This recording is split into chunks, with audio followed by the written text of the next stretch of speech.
la femme dans la culture fon est très précieuse.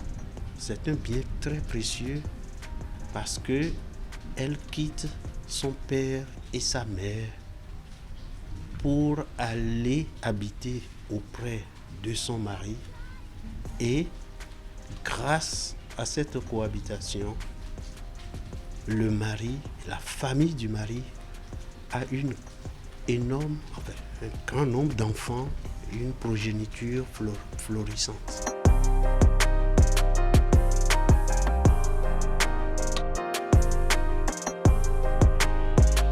Une chose aussi que la femme doit faire, c'est d'avoir une telle autonomie chez son mari qu'elle puisse économiser de l'argent et construire sa case dans sa maison paternelle.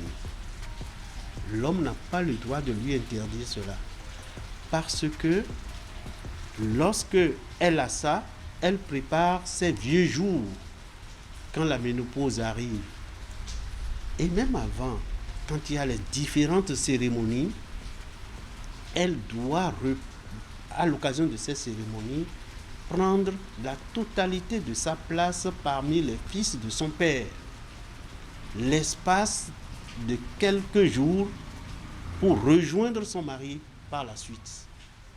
Donc, elle demeure un maillon essentiel de sa famille tout en étant la femme de son mari.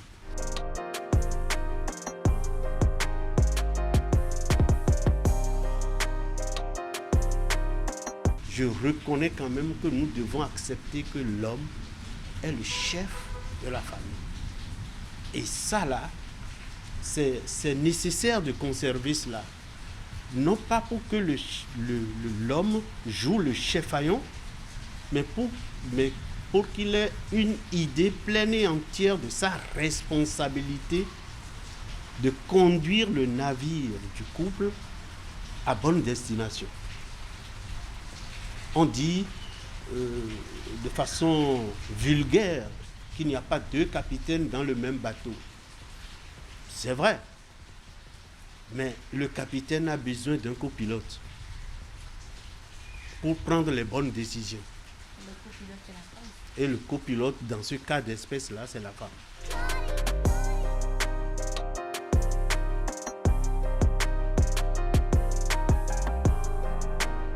Mais c'est l'homme qui respecte d'abord la femme.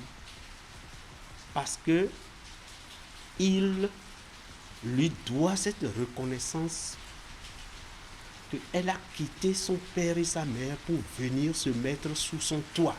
Lorsque la femme voit ce respect chez son mari, il n'y a aucune femme qui ne puisse pas retourner ce respect à l'homme. Le respect n'empêche pas de dire la vérité à son homme.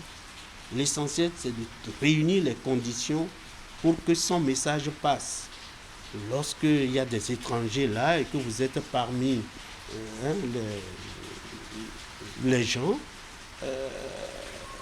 la femme ne peut pas rabrouer son mari. Le mari ne peut pas non plus rabrouer sa femme.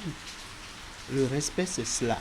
Et oui, voilà, nous étions en milieu fond avec des valeurs, des coutumes que l'on reconnaît principalement à la femme dans ce milieu, dans cette région. Et Roch, vous êtes fond. Oui, bien sûr. Il paraît-il qu'en milieu fond, la femme donne toujours ce qu'elle reçoit. Oui, la femme donne toujours ce qu'elle reçoit, oui, ça c'est vrai. Et nous l'avons entendu, hein, lorsque l'homme donne le respect qu'il faut à la femme, elle lui en donne également en retour. Mais vous savez, c'est un problème également d'éducation.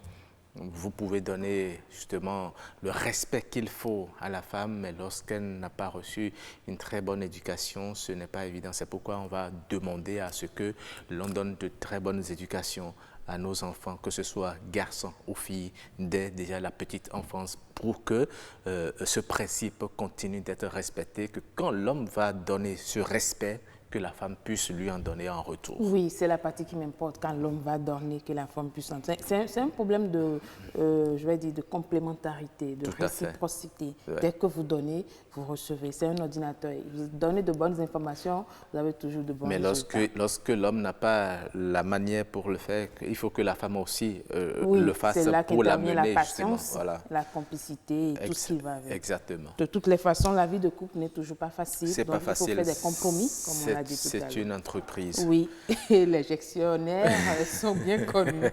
Alors, merci beaucoup donc à Fulgencia Rotondi pour toutes ces informations.